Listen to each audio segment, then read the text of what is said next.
Hello everyone, my name is Colin. I am the social media manager for the ZME VATSIM RTAC, and I'm very excited to welcome you into another very special episode for our channel. If you've been keeping up with ZME, you will know that recently our website has been redesigned. If you've not seen this redesign, the social media team put together a special video highlighting this website and its sleek new looks. I encourage you to check it out. The link is in the description of this video. However, the website itself is not the main focus of today's video. Instead, we'd like to highlight the hard work of the man who designed said website. This person is no other than Jason Ajmo.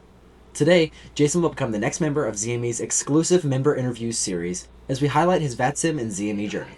So go ahead, sit back, grab a snack, and get comfy because you won't want to miss this episode. Enjoy it.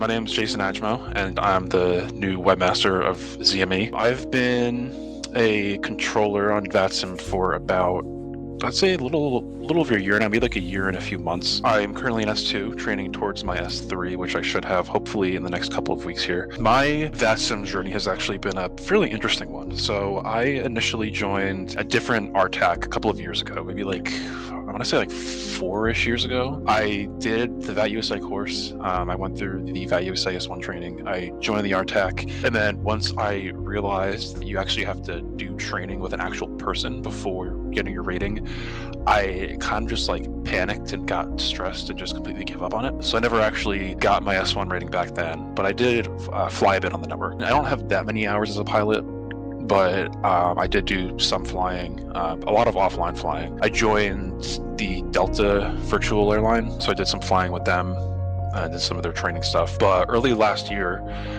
I was flying on the network one day, and I was like, controlling seems like a lot of fun. This seems very interesting, and I've always been the kind of person that enjoys, like a peek behind the curtain. Like, it's always fascinating me how things work, how things are made, like that sort of stuff. And that's kind of what air traffic and virtual air traffic control felt like to me. So I was like, you know what? I'm gonna actually do it this time. I'm actually gonna put my stress aside and do the training with the instructor and get my S1 rating. So I went back, I redid all the S1 material. I rejoined my previous RTAC, and I went through the training and I got my S1. I started my S2 training with that RTAC, but I actually didn't finish it there. So my previous RTAC ended up just not being like the best fit for me. And while I was there, I met Brady White, who is another ZME controller, and he was also part of the RTAC at the time. He joined ZME before I left because I had to wait for my transfer window to be eligible. So he moved to ZME, and I wasn't sure at that point where I was going to go because obviously, there's a lot of options. He just spoke so highly of ZME. I didn't even consider any other ones at that point. Like I stopped doing my research at that point, just of how highly he spoke of it, how much he said he liked the people, the staff, all that stuff, and that's how I ended up where I am today. I'm pretty sure I put in my transfer request 1 year ago, exactly today, if I remember correctly. So I've been in ZME for pretty much exactly a year. So I actually go back a long way with like webmaster roles. So beyond my actual job being in tech, I don't know if you're familiar with EVE Online, but my player group, my alliance, it's a couple thousand people. I applied to be on their like web admin team a long time ago, maybe like 2017 or so. And I ended up joining their admin team. It was a group of maybe like 3 or 4 people, a very tight-knit group. Obviously, with that level of access, you have to be picky with who you choose. And I rewrote one of their websites from scratch. So like I have a lot of experience with this stuff. In my previous RTAC 2, I had also reached out about joining their web team for unrelated reasons that ended up not going anywhere. But when I joined ZME, obviously I saw that we had a webmaster, so like I didn't think too much about it. But when I saw that they posted the job opening, I was like, okay, I definitely need to apply to this. This seems interesting, especially because I had heard that there was a rewrite of our website in progress. And I was like, okay, I've done this before. This sounds interesting. So I applied, and then I interviewed a couple days later. I forget exactly how much later, maybe like 2 or 3 days later. Like an hour after the interview, they offered me the role, and I accepted. And that's pretty much how I got to where I am now. So a webmaster is quite literally a master of the web. Basically, a webmaster is responsible for ensuring that all of our non-VATSIM related things work as they're supposed to. So think like the website, TeamSpeak, Discord servers, making sure those are all functioning as expected, making sure they're secure, permissions are all good, things like that. Basically making sure that all of our controllers and staff members and visitors and everybody have a smooth experience when they're browsing the website, chatting on TeamSpeak, chatting on Discord, all that stuff. So the recent big one is the complete rewrite of the website. So we started from scratch. We wrote a new website from the ground up. It has much more automation, has many more features built in as compared to our current website. Overall, based on the feedback I've gotten from my small beta testing group, and then when I ran a broader beta test for the entire RTAC a few weeks ago, it was overwhelmingly positive feedback. Everybody has seemed to really enjoy it. The two next big projects I have planned, which I guess the next three, is our bots for Discord and TeamSpeak. So it's going to be able to automate things like rating assignments. So when you connect for the first time after you get a new rating, it'll automatically update it for you. Or when somebody transfers in and they connect for the first time to TeamSpeak, they don't have to wait for a staff member to come in and assign their roles. It'll just happen automatically. So it's going to be nice. And then same with the Discord bot. It's going to handle more automation like that, like assigning roles and all that stuff. So those are two of the next three. Then the third thing is our own built-in training scheduling system on the website. Currently, we do all of our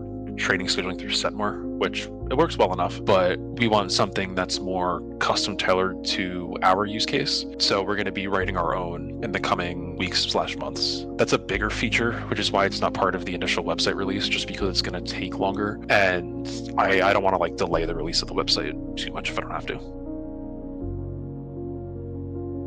The bulk of my position's interaction with the community has been just kind of feedback gathering on the new website. When I started working on the website, when we had enough that was worth getting a group together to show and get feedback on, I sent out an announcement with a Google Forms link, just gauging interest for people that would be interested in joining the beta team.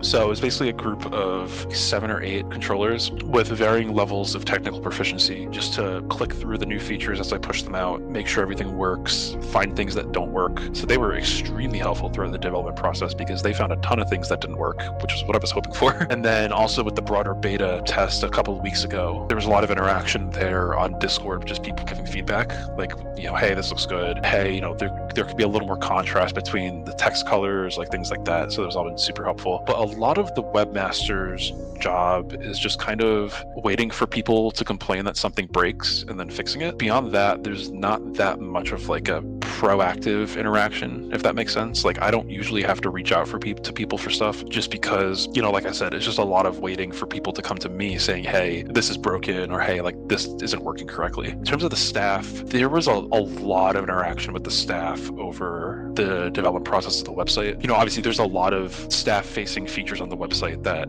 non-staff people can't see. So there was a lot of back and forth of just making sure that things are working exactly as they should.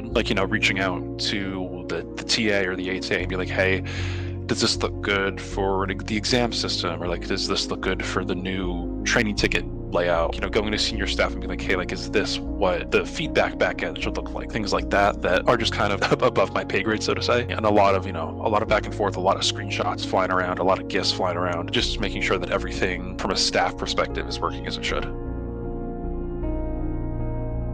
I think my favorite thing so far has been, beyond just getting more involved with the community and the staff and all that stuff, I think my favorite thing has honestly been rewriting the website. Beyond just really enjoying coding, I always love automating things, making things just better in general. So, building this from the ground up and just seeing it take shape and just seeing how much better it's going to make everybody's lives, it's really satisfying, honestly, and it makes me feel really good. And I'm just really looking forward to, like we just talked about, the other projects that we have planned, the bots and the scheduling tool, just things like that just makes everybody's life easier and just makes everybody have a much smoother and more seamless experience on the website, on Discord, on TeamSpeak. It'll be less work for staff, it'll be less work for controllers, and it's just going to be really nice.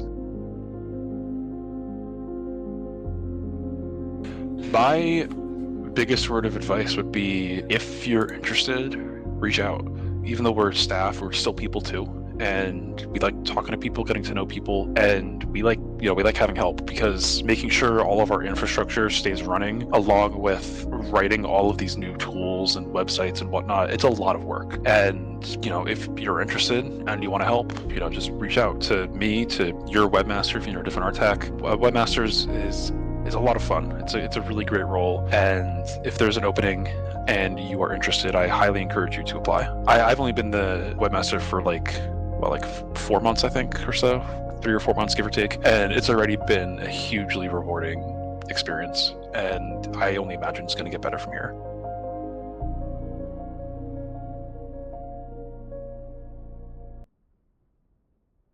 Alrighty folks, that is it for today's video. We hope you enjoyed it.